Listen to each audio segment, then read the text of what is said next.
What is up? Welcome back to this entry. Right now, in the middle of a long ride, just taking a small break, waiting for the rest of my crew to show up. Also testing out the new race kit. The shorts are the same, top is new. Playing around with a different aero bar setup. So lots of cool stuff going on, just waiting for them right now. About 6 miles deep into this 25 mile ride. That was an unbelievably difficult ride for what it was worth. Post to Strava somewhere here. So yeah, basically I was just like racing a ton of people at about the halfway mark until about the time that I got back to the car, and like, man, my legs are just fried. That was just so much fun, but like I have so much work to do on this bike. And on top of it, one of my projects is going to be to start either revamping the bike itself or to get a new bike in general. Oh hey, you're back.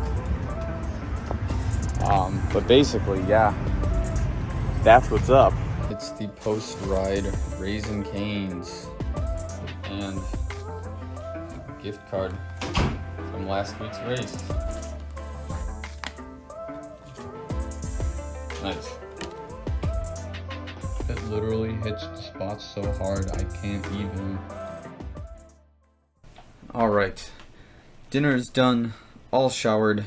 I'm like madly exhausted, but there's a couple of things that I need to talk about in terms of upcoming races and some other things going on in the background. So that's, I think, where we're going to begin with that. So first and foremost, most important thing to address, check out my watch tan, I guess. Look, it even has the dots from like the actual wristband. It's pretty sick. Tells you that I should probably, keep the watch there for the rest of my life. That's the first thing. Second thing, I guess we can talk about. Oh yeah, I know what we can talk about. Second thing, literally I am like 25 subscribers away from 1K subs on this YouTube channel. It's kind of hard to believe, but once it happens, I'll actually believe it. That's going to be like a really big deal for me. For obvious reasons. First and foremost, like, I can start monetizing videos if YouTube approves of this channel.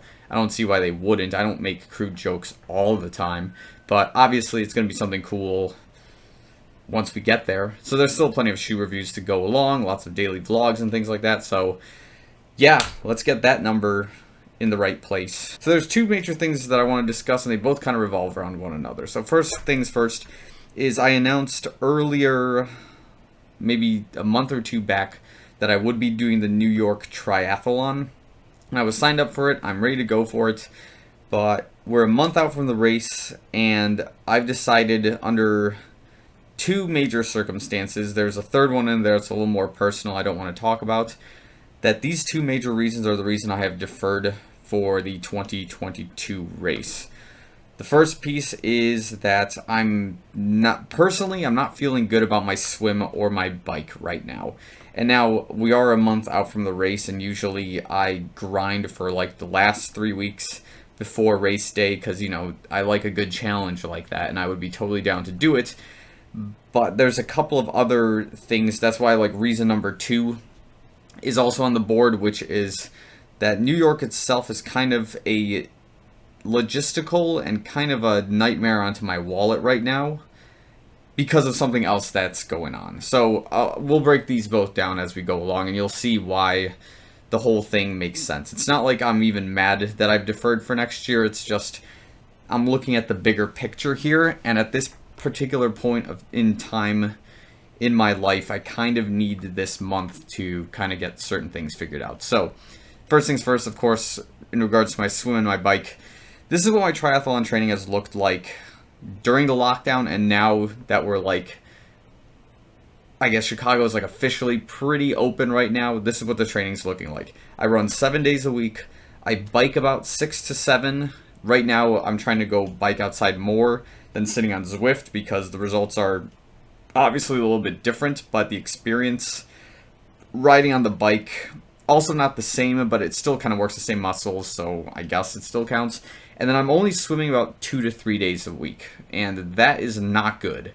I should be kind of relaxing on the runs, maybe run like 6 days a week potentially, and make it more of a quality kind of distance run. The bikes are good, maybe like reduce the number of bike workouts and have more long quality rides. And then with the swims, it only makes sense that I should be swimming every single day. And now with the biking and the swimming portions, because my heart rate doesn't really get too high on those particular arts, it would be really good for zone 2 training to be obviously doing those more often than the runs, for example. Because on the runs, I'm just out of control. I'll just try to go as fast as I can all the time. When I'm running slow, it feels weird sometimes, but you know, that's a mental block. You get over that pretty quickly. But yeah, the point is, like, swimming and biking should be done more often for that zone 2 type of training. Now, of course, the trick with swimming at my local gym is that you have to reserve the times, and sometimes I'm really inconsistent.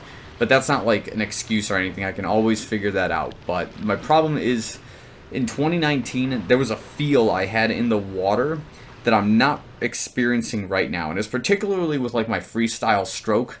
Like there was a motion and like a feel to every like, motion within the arm that I had that would feel good. I would feel fast. And I could probably do like 7 to 8, alternate strokes before I hit the wall, and then I would go to the other side. Right now I'm doing like 10 to 11 strokes, so I'm doing a lot more strokes, and I feel that like my arms kind of push over to the side, and I lose control, and I don't have like this kind of like straight freestyle motion that I used to have before. So something in my swimming form is really rusty, and I've kind of lost that particular prime form that I had during my 2019 Ironman season. And it's something I need to spend more time in the water with to get that feeling right, to maybe watch some more swimming tutorial videos just to see where I went wrong and why it just doesn't feel good being in the water right now. But that being said, I do really try to swim as much as possible, 2 to 3 times a week right now, but maybe I should try to do 5 times a week and try to get like open water swimming now that maybe the lake is kind of open for that in that sense. Now with the bike, this is where everything kind of ties itself together. So, right now with the bike, again, it feels in a way like I slightly peaked in terms of my bike training, and I need to start changing it up a little bit. One of those things, of course, is going to be to change the bike itself.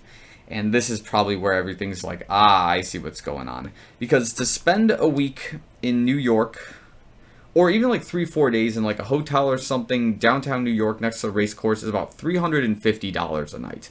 And with taxes and all that, plus gas to drive there, because I will drive there, it's going to total up to like $1,500 to $2,000, which I don't really have on race day in this particular case to successfully do the race and have a good time with it. Because I've currently invested in a brand new bike about this time, a little bit after I've chosen to defer to this race, because the mindset here is if I can't get the bike right, which, okay, I'll back up. Let me take a few steps back here. The bike I have, which is right here, it's the Specialized LA Sport. It's a Saxo Bank signature edition bike for racing that was used probably in like 2014, 2015.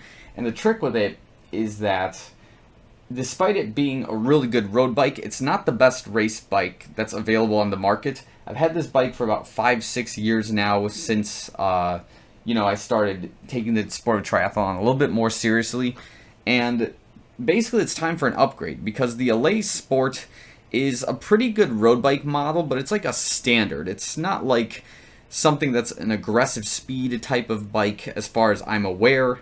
I mean, the gearing is pretty good on the bike. I like the pedals. I like some of the Frankenstein things I've done to it, but I think it's time to actually step up the quality of bike I'm going to be racing and training with. And that investment has been already made, and now it's just a matter of time before those particular, logistical things kind of start getting into motion, and I have that bike, and I can start training with it, and basically see if it will help improve my bike time overall to simply have a better bike. And in addition to that, the training is going to have to change a lot more. Like, I'm going to have to start having more quality rides outdoors, potentially longer rides on Zwift if necessary, instead of these kind of like minuscule zone 2 rides that I'm having where my power output is like 120 to 150 watts average, when in 2019 I was able to do like 230, 250 watts as a normal bike workout. Because when it comes down to it, I didn't lose a whole lot of running fitness when it comes down to it, but my biking and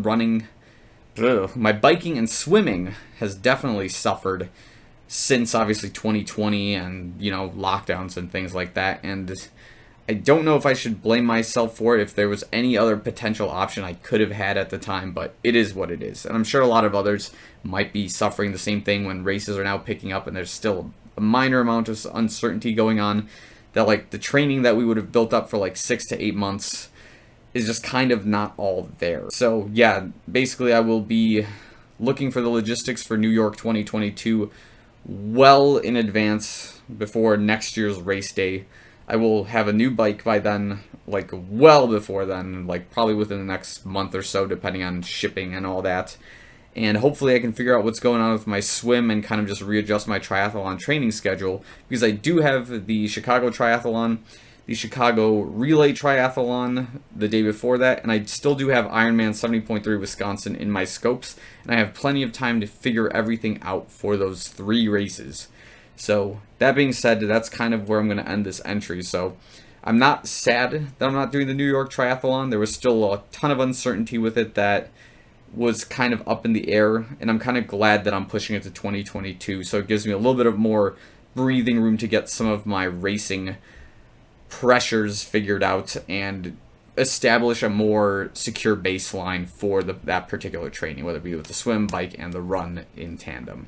So I think that's where I'm going to end this entry, with a lot of blabbing and all that, but I think it just needs to be said that I will not be racing the New York Triathlon next year, but I have deferred. I have not canceled, so I will be there. I just need a little bit more time. So I think I'm going to end the entry there. I don't know if I have anything else to say other than hopefully training goes well and I can figure all my stuff out. And if you guys are racing the New York Triathlon, let me know in the comments below if you're excited, if you figured out your logistics, if you liked the New York Triathlon, if you've done it before. Let's talk about it. So that being said, I'm going to end the vlog here. Thanks for watching. See you guys real soon.